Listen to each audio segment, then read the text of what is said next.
अस्सलाम वालेकुम। आज की इस वीडियो में जो हम डिस्कस करेंगे वो exercise 1.3 chapter number 1 second year. हमें यहाँ पर क्या करना है, ये जो हमें सीक्वेंस गिवन है, सीक्वेंस का जनरल टर्म गिवन है, इसका हमें क्या निकालना है, लिमिट फाइंड करना है। ठीक है। और हम जानते हैं सीक्वेंस में जो हमारा डोमेन होता है वो क्या होता है, नेचुरल नंबर होता है। यानी कि जो हमारा n होता है वो क्या होता है, टेंस टू इन्फिनिटी होता है। ठीक है। तो यहाँ पर जो हम लिमिट लेंगे वो क्या लेंगे, टेंस टू इन्फिनिटी। सबसे पहले आपको क्या बोल रहा है कि फाइंड द लिमिट। आपको गिवन क्या है कि A N is equal to 2n+1 divided by 1 - 3n। ठीक है। तो सबसे पहले हम क्या लेंगे, टेकिंग लिमिट, यानी कि limit N approaches to infinity, A N is equal to limit N approaches to infinity 2n+1 over 1 - 3n। ठीक है। अच्छा, हम जानते हैं कि 1/इन्फिनिटी किसके बराबर होता है, हमारा ये 0 के बराबर होता है, 1/इन्फिनिटी। तो इस टाइप के सवाल में हमेशा हमें क्या करना है कि सबसे पहले 1/n के फॉर्म बनाना है। और इसके लिए हम क्या करेंगे, जो मैक्सिमम डिग्री होगा उससे हम क्या निकाल लेंगे, कॉमन। तो हमें दिख रहा है यहाँ पर न्यूमरेटर में जो मैक्सिमम डिग्री वो क्या है, n है वेरिएबल की। तो हम क्या करेंगे, यहाँ पर n कॉमन निकाल लेंगे, यानी कि हम न्यूमरेटर से भी क्या करेंगे, n कॉमन निकालेंगे। और हमें दिख रहा है कि डिनोमिनेटर में भी जो n की मैक्सिमम पावर है वो क्या है, 1 है। तो यहाँ से हम क्या करेंगे, n को कॉमन निकाल लेंगे। ठीक है। तो सबसे पहले आपको क्या करना है, न्यूमरेटर और डिनोमिनेटर दोनों में से आपको 1/n फॉर्म बनाना है। ठीक है। इसके लिए आप क्या करोगे, n को कॉमन निकालोगे। और आप जानते हो कॉमन मीन्स क्या होता है, डिवाइड। ठीक है। तो इसका मतलब क्या है, हम n कॉमन निकालेंगे तो जब 2n n से डिवाइड होगा तो उसके बाद सिर्फ 2 बच जाएगा। और जब 1n से डिवाइड होगा तो क्या बच जाएगा, 1/n। ठीक है। तो ये n से n हमारा क्या होगा, कैंसिल। तो जैसे हमारे पास क्या बच जाएगा, 2 + 1/n ओवर 1/n-3। ठीक है। अब हम लिमिट को अप्लाई कर देंगे तो हमारे पास क्या होगा, लिमिट को अप्लाई करने के बाद कि 2 + 1/इन्फिनिटी ओवर 1/इन्फिनिटी-3। तो हम जानते हैं 1/इन्फिनिटी किसके बराबर होते हैं, 0 के। तो ये क्या बनेगा, 2 + 0 और 0-3, यानी कि 2/3 का मतलब होगा माइनस का 2/3। ठीक है। तो ये क्या होगा, इसका आंसर होगा। नेक्स्ट जो हमारे पास के A N is equal to n² - n over 2n² plus का 5n। ठीक है। तो हमें दिख रहा है यहाँ पर सबसे पहले हम क्या करेंगे, यहाँ पर लिमिट लेंगे, यानी कि टेकिंग लिमिट। और लिमिट लेने के बाद हमें दिख रहा है कि जो मैक्सिमम डिग्री वो क्या है, यहाँ पर हमारे पास n² है और नीचे भी क्या है, n² है।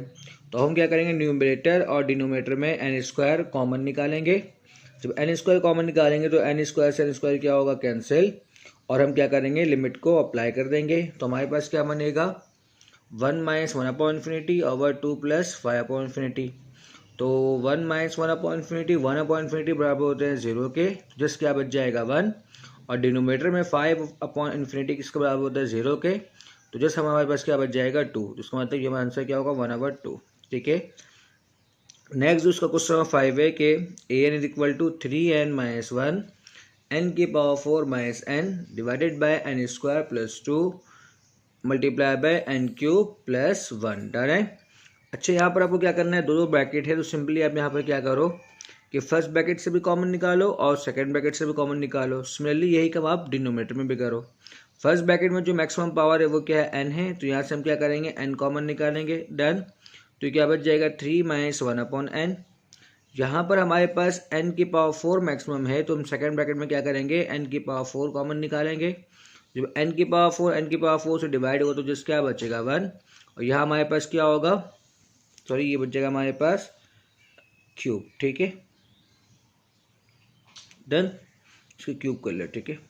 क्योंकि ये जब कैंसिल होगा n से n⁴ तो 1/n³ बच जाएगा।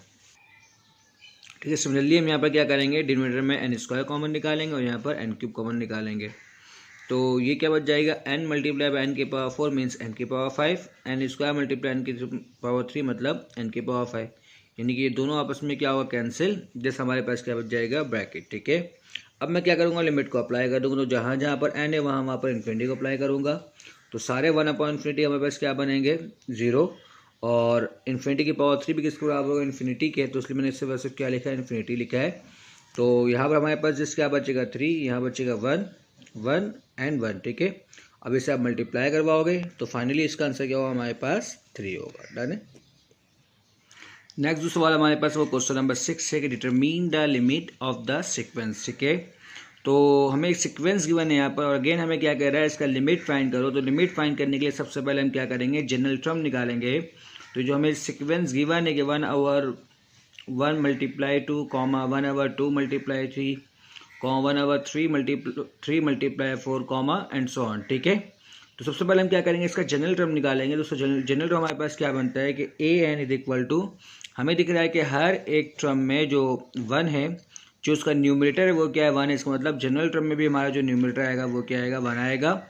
डिनोमिनेटर में आपको देखें कि एक जो सीरीज यहाँ पर चल रहा है 1 2 3 4 5 एंड सो ऑन, इसका मतलब ये हमारे पास नेचुरल नंबर है, और नेचुरल नंबर का जो हमारे पास जनरल टर्म होता है वो क्या होता है, जस्ट n होता है। ठीक है, और मल्टीप्लाई के बाद जो एक सीरीज चल रहा है वो क्या है, 2 है, 3 है, 4 है। डन है, इसका मतलब ये 2 से स्टार्ट है।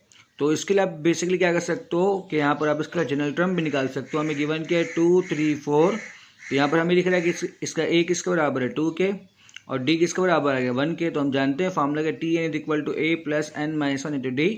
तो यहाँ से हमारा जो जनरल टर्म आएगा वो क्या आएगा, n+1। इसका मतलब जो इसका जनरल टर्म बनेगा वो क्या बनेगा, 1/n multiply by n+1। Done है, तो यहाँ पर हम क्या करेंगे, इसका जनरल टर्म बनाने के बाद अब हमें क्या करना है, बोथ साइड लिमिट लेना है, यानी कि limit n approaches to infinity. तो अगेन आपको बताया कि हमें क्या चाहिए होता है कि डिनोमिनेटर में n चाहिए होता है। तो यहाँ पर ऑलरेडी ऊपर क्या है, 1 है, और डिनोमिनेटर में हमारे पास क्या है, n है। इसका मतलब जब मैं यहाँ पर इन्फिनिटी पुट करूँगा तो infinity +1 infinity, infinity multiply by infinity क्या होगा, इन्फिनिटी, और 1/इन्फिनिटी हमारे पास किसके बराबर होता है, 0 के। ठीक है, तो इस तरह ये हमारा क्या होगा, आंसर होगा। अगेन सेम सवाल है हमारे पास कि 1 मल्टीप्लाई 2/3 मल्टीप्लाई 4, 3 मल्टीप्लाई 4, 5 मल्टीप्लाई 6। इस सीक्वेंस में हमारे पास जो है बेसिकली 4 जनरल टर्म क्या हो रहे हैं, मल्टीप्लाई हो रहे हैं। किस तरह से, एक जो सीरीज हमारा 1 3 5 है, एक सीरीज क्या है 2 4 6, एक सीरीज क्या है 3 5 7, एक सीरीज क्या है 4 6 8 एंड सो ऑन। ठीक है, तो यहाँ पर आपको क्या करना है, एक एक करके कंसिडर करो आप और इसका जनरल टर्म निकाल लो। ठीक है, सबसे पहले 1 3 5 का जो जनरल टर्म आएगा वो क्या आएगा, 2n-1। ठीक है, इसे आप यहाँ से फाइंड कर लोगे, ये आपका काम है। ठीक है, उसके बाद हम जानते हैं 2 4 6 का जो जनरल टर्म आएगा वो क्या आएगा, 2n आएगा। 3 5 7 का जो जनरल टर्म आएगा वो क्या आएगा, 2n+1, और 4 मल्टीप्लाई 6 मल्टीप्लाई 4, 6, 8 का जो जनरल टर्म आएगा हमारे पास वो क्या आएगा, 2 मल्टीप्लाई बाय n+1। जो मैंने आपको एक दिखाया कि 4, 6, 8 का जो हमारे पास जनरल टर्म आएगा वो क्या आएगा, 2 मल्टीप्लाई बाय n+1। ठीक है, बाकी आप क्या करोगे, खुद बनाओगे। ठीक है, तो मैंने यहाँ पर क्या लिखा है, जस्ट जनरल टर्म। उसके बाद मैं क्या करूँगा, टेकिंग लिमिट। तो यहाँ पर आप देखिए बहुत ध्यान से कि अगेन हम क्या करेंगे, यहाँ पर 1/n फॉर्म बनाने के लिए इस ब्रैकेट से n कॉमन निकाल लेंगे, और ये n तो हमारा वैसे लिखाएगा, ये 2 से 2 हमारा क्या होगा, कैंसिल। सिमिलरली यहाँ से भी n कॉमन निकालेंगे, और इस ब्रैकेट से हम क्या करेंगे, n कॉमन निकालेंगे। तो ये n स्क्वायर से n स्क्वायर क्या होगा, कैंसिल। तो अब हम क्या करेंगे, लिमिट को अप्लाई करेंगे। तो जहाँ जहाँ पर n है वहाँ पर इन्फिनिटी पुट करेंगे, और इस तरह हमारे पास जो फाइनली आंसर बनेगा वो क्या बन जाएगा, 2। ठीक है, इसको आप देख लें कि 2 - 1/इन्फिनिटी किसके बराबर होता है, 0 के। डन है, तो नेक्स्ट जो क्वेश्चन हमारे पास वो है क्वेश्चन नंबर 8। नेक्स्ट जो सवाल हमारे पास वो क्या है, क्वेश्चन नंबर 8 है, या sequence is given by 3/2, 2/3, 5/4, 4/5, and so on. ठीक है, सबसे पहले हमें क्या करना है, इसका जनरल टर्म लिखना है, write down the general form of the sequence and it's limit, और फिर हमें क्या करना है, इसका लिमिट फाइंड करना है। ठीक है, तो 3/2, 2/3, 5/4 और 4/5, एंड सो ऑन। इसको सबसे पहले हम क्या करेंगे, जनरल टर्म बनाने के लिए हमें दिख रहा है कि कोई ख़ास पैटर्न नहीं है कि ये 3 है, फिर ये 2 है, फिर ये 5 है, फिर ये क्या है, 4 है। सिमिलरली यहाँ पर हमारे पास क्या है, 2 3 4 5। यहाँ पर तो हमें एक टर्म दिख सकता है कि एक पैटर्न बन सकता है, बट न्यूमरेटर में हम पैटर्न किस तरह बनाएंगे तो ये पॉसिबल नहीं है ना। ठीक है, सिंपल तरीके से। तो यहाँ पर हमें दिख सकता है कि अगर मैं यहाँ पर क्या करूँ, इसको ब्रेक कर दूँ कि 3/2 को 1 + 1/2 में, तो हम जानते हैं 2 × 1 क्या होता है, 2, और 2 + 1 3, यानी कि 3/2। ठीक है, यानी कि अगर मैं इस तरह लिखूँगा तो ये हमें क्या मिलेगा, 3/2। अच्छा, 2/3 है, तो अगेन यहाँ पर मैं 1 लिखूँगा। जब भी कोशिश करना अगर ब्रेक कर रहे हो तो एक पैटर्न से ब्रेक करो ताकि जनरल फॉर्म बनाना क्या हो, आसान हो। ठीक है, तो 1 वैसे ही रहेगा। और अगर मैं यहाँ पे क्या करूँ 1/3 लिखूँ, तो अब देखो आपको किस तरह प्लस साइन लगाने से या फिर माइनस साइन लगाने से 2/3 मिलेगा। अगर मैं यहाँ माइनस साइन लगाता हूँ तो हमें क्या मिलेगा 3 × 1 3, 3 - 1 2 यानी कि 2/3 डालें। सिमिलरली 5/4 है तो 1 + 1/4 करता हूँ मैं, तो इससे हमें क्या मिलेगा 5/4। अगला हमें क्या चाहिए 4/5 चाहिए, तो मैं क्या करूँगा सब्ट्रैक्ट कर दूंगा। ठीक है, तो इस लिहाज से हमें क्या करना है इस पैटर्न से ब्रेक करना है। अब इसका हम जनरल टर्म आराम से बना सकते हैं। वो क्या है कि देखें बहुत ध्यान से कि हर एक ब्रैकेट में जो पहला टर्म है वो क्या है 1 है, तो यहाँ पर हम क्या लिखेंगे 1। ठीक है, अच्छा नीचे क्या हमारे पास दूसरे वाले ब्रैकेट में 2 है, 3 है, 4 है और क्या है 5 है। तो इसका मतलब इसका जो जनरल टर्म बनेगा वो क्या बनेगा n+1। आप उससे ही फाइंड कर सकते हो tn के फार्मूले से। डन है। अब इशू यहाँ पर क्या है कि एक में +1 है, फिर -1 है, फिर +1 है, फिर क्या है -1 है। अब इसका इशू है कि यहाँ पर हम क्या लेंगे प्लस साइन लेंगे या फिर माइनस साइन लेंगे, और ये किस तरह बनेगा हमारे पास कि एक में प्लस हो एक में माइनस हो। जब कभी भी आपको अल्टरनेट साइन चाहिए होता है तो हम जनरल टर्म क्या बनाते हैं -1n, क्योंकि जब यहाँ पर आप 1 रखोगे तो हमें आंसर क्या मिलेगा -1। जब यहाँ पर आप 2 रखोगे तो आंसर हमें क्या मिलेगा +1। जब यहाँ पर 3 रखोगे तो हमें आंसर क्या मिलेगा -1। ठीक है, तो जब कभी भी हमें अल्टरनेट साइन बनाना होता है तो हम क्या कहते हैं जनरल टर्म -1n। अब सवाल ये उठता है कि यहाँ पर मैं प्लस साइन रखूँ या फिर माइनस साइन रखूँ।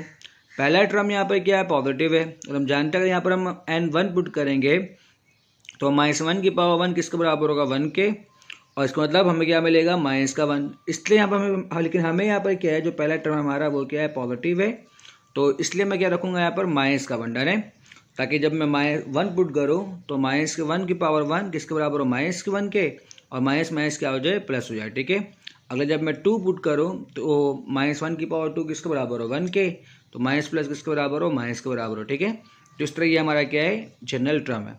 अब सिमिलरली मैं क्या करूँगा यहाँ पर लिमिट अप्लाई कर दूंगा बोथ साइड, तो लिमिट ये 1 पे भी आएगा और लिमिट इस टर्म पे भी आएगा।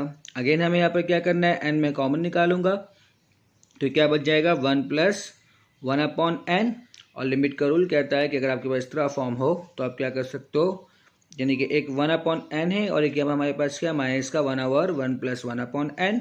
इसे मैं अलग अलग लिख सकता हूँ क्योंकि लिमिट का रूल क्या है लिमिट a × b बराबर होता है लिमिट a × लिमिट b के।